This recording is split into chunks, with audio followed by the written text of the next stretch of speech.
నమస్తే views. Vitiligo బొల్లి మచ్చలు చాలా మంది ఈ సమస్యతో బాధపడుతూ ఉంటారు. వన్స్ ఒక్కసారి వస్తే దీన్ని తగ్గించలేము కూడా అని అంటుంటారు. తర్వాత వచ్చిన తర్వాత వీళ్ళ ప్రోడక్ట్స్ సోప్ కానీ వాళ్ళ బట్టలు కానీ వాళ్ళ టవల్స్ కానీ మిగతా వాళ్ళు యూజ్ చేయకూడదు, వాళ్ళకు కూడా వస్తుంది అంటారు. ఇవన్నీ ఎంతవరకు నిజం? వీటి గురించి మనం మాట్లాడదాం.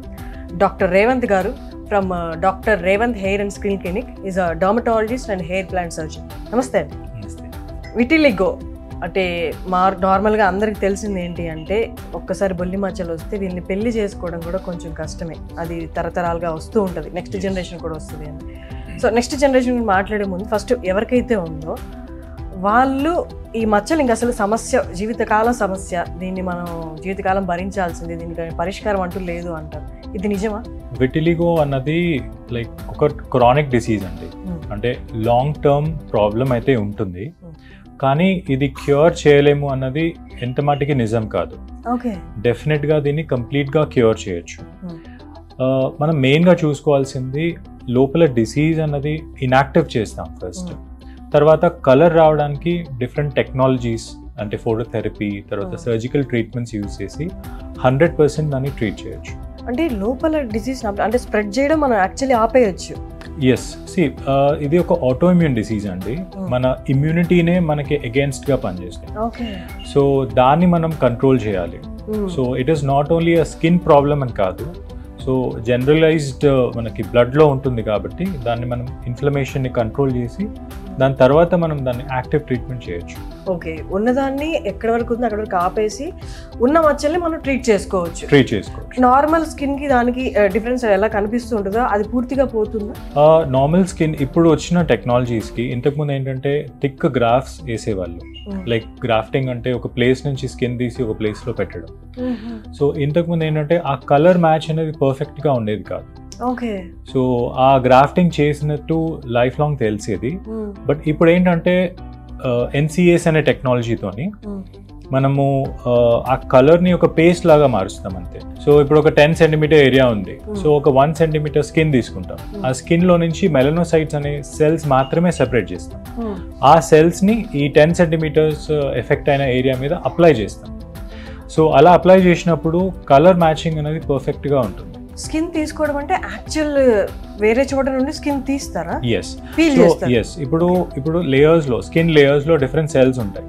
దీంట్లో కలర్ ఫార్మింగ్ సెల్స్, మెలనోసైట్స్ అనే సెల్స్ ఉంటాయి. సో ఈ సెల్స్ ఆ ప్రాబ్లం ఉన్న ఏరియాలో ఉండవు. సో ఈ సెల్స్ ని మనం వేరే స్కిన్ నుంచి తీసుకొని వాటిని ప్రాసెస్ చేసి ఈ ఏరియాలో అప్లై చేస్తాం. అలా అప్లై చేసినప్పుడు ఆ తీసిన మెలనోసైట్స్ అక్కడికి వెళ్ళి అక్కడ కలర్ ప్రొడక్షన్ స్టార్ట్ అవుతుంది. సో నార్మల్ స్కిన్ లో ఎలా అయితే కలర్ వస్తుందో, సో ఆ ఏరియాలో కూడా కలర్ ప్రొడక్షన్ స్టార్ట్ అవుతుంది.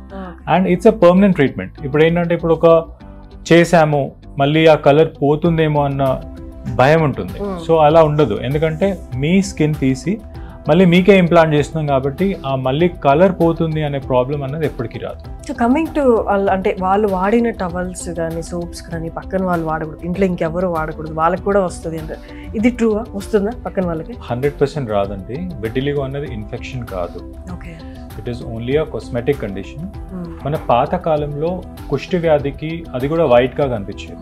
సో దానికి దీనికి డిఫరెన్స్ అన్న అప్పుడు అర్థం కాలేదు. సో అందుకే అట్లా కన్ఫ్యూజన్ తోని ఇంకా హండ్రెడ్స్ ఆఫ్ ఇయర్స్ తర్వాత ఇంత టెక్నాలజీ మనకి ఇంప్రూవ్ అయినా కూడా స్టిల్ మనం ఆ బిలీఫ్ తో ఉంటాం. కానీ విటిలిగో అన్నది ఎప్పటికీ స్ప్రెడ్ అంటువ్యాధి కాదు. ఓకే. అండ్ సర్జరీ మీరు చెప్పిన ప్రాసెస్ ఏదైతే ఉందో అది అంటే ఇప్పుడిప్పుడే స్టార్ట్ అవుతుంది కనిపిస్తుంది అన్న వాళ్ళ దగ్గర నుండి ఆ ట్రీట్మెంట్ స్టార్ట్ చేయొచ్చా? ఫస్ట్ నేను చెప్పినట్టు ఆ ప్రాబ్లమ్ ని మనం స్టేబుల్ చేయాలి. Okay, so we study the patient అంటే ఫాలో అప్ చేస్తాం patient. So at least for 1 year follow up చేస్తాం.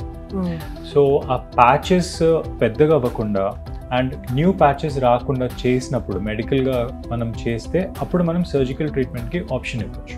సో ఎర్లీగా డిటెక్ట్ చేస్తే అసలు పెద్దగా అవ్వకుండా కూడా ఆపొచ్చు మనం. Yes, that is the advantage. ఎర్లీగా స్టార్ట్ చేస్తే there will not be need for surgery also. So కొన్నిసార్లు కొన్ని గుడ్ ప్రోగ్నోసిస్ ఫ్యాక్టర్స్ అని ఉంటాయి.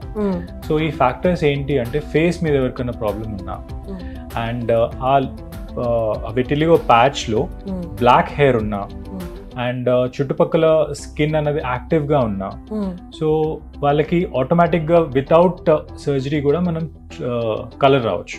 ఓకే. సో దీనికి ఫోటోథెరపీ అని యూజ్ చేస్తాము.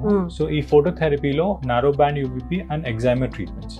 సో ఇవేం చేస్తాయి అంటే చుట్టుపక్కల ఉన్న మెలనోసైట్స్ ఏవైతే స్కిన్ సెల్స్ ఉంటాయో వాటిని యాక్టివేట్ చేస్తాయి. యాక్టివేట్ చేసినప్పుడు ఆ కలర్ అనేది లోపలికి స్ప్రెడ్ అవుతుంది. This is as simple as tanning. ఇప్పుడు మనం ఎండలోకి వెళ్తే టాన్ ఎట్లా అవుతాం, దట్ మీన్స్ ఎక్కువ కలర్ ప్రొడ్యూస్ అవుతుంది. సో అదే ప్రిన్సిపల్ ని మేము ఈ ట్రీట్మెంట్ లో యూజ్ చేస్తాం. బట్ దీనికి కొన్ని light rays are very effective for creating the tan. So ఈ ట్యాన్ రావాలి అంటే కొన్ని ఒక 308 నానోమీటర్ అనే వేవ్ లెంత్ ఉంటుంది. సో ఆ wave length is very specific. And ఇది బెస్ట్ పార్ట్ ఏంటి అంటే ఇది safe for children and pregnant females కి కూడా చాలా సేఫ్. ఎందుకంటే అది అంత లోపలికి పెనిట్రేట్ అవ్వకుండా ఓన్లీ కలర్ సెల్స్ ని మాత్రమే యాక్టివేట్ చేసి అది కలర్ ప్రొడ్యూస్ చేస్తుంది. నెక్స్ట్ వాళ్ళకి పెళ్లి అవ్వడం కొంచెం కష్టంగా ఉంది బయట ఉన్న ఈ అపోహల వల్ల. వన్స్ పెళ్ళైనా వాళ్ళకి పుట్టబోయే పిల్లలకు కూడా వస్తుంది అన్నది ఉంది. ఇది పాస్ అవుతుందా పిల్లలకు కూడా? పాస్ అవ్వదు అన్నది ఉండదు. ఇప్పుడు రెగ్యులర్ వాళ్ళకి కూడా విటిలిగో వచ్చే ఛాన్స్ ఉంటుంది. ఒక 2 to 3% ఛాన్స్ ఉంటుంది. ఒకవేళ ఎవరికైనా హెరిడిటీ ఉంటే ఆ రిస్క్ కాస్త ఇంక్రీజ్ అవుతుంది. ఇది ఒక 4 to 5% రిస్క్ అవుతుంది. అంతేగాని కంపల్సరీ 100% వాళ్ళకి వస్తుంది అన్నది ఉండదు. అండ్ దీన్ని మనం అవాయిడ్ చేయాలి. It's a stigma. అంటే సొసైటీలో వాళ్ళకి అగేన్స్ట్గా మనం స్టిగ్మాని మనం అవాయిడ్ చేయాలి. ఎందుకంటే ఇది ఓన్లీ అ ప్యూర్లీ కాస్మెటిక్ కండిషన్ మాత్రమే.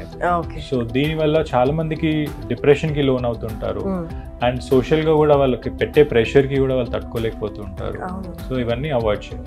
సో ఇది విన్నారు కదా రేవంత్ గారు చెప్పింది.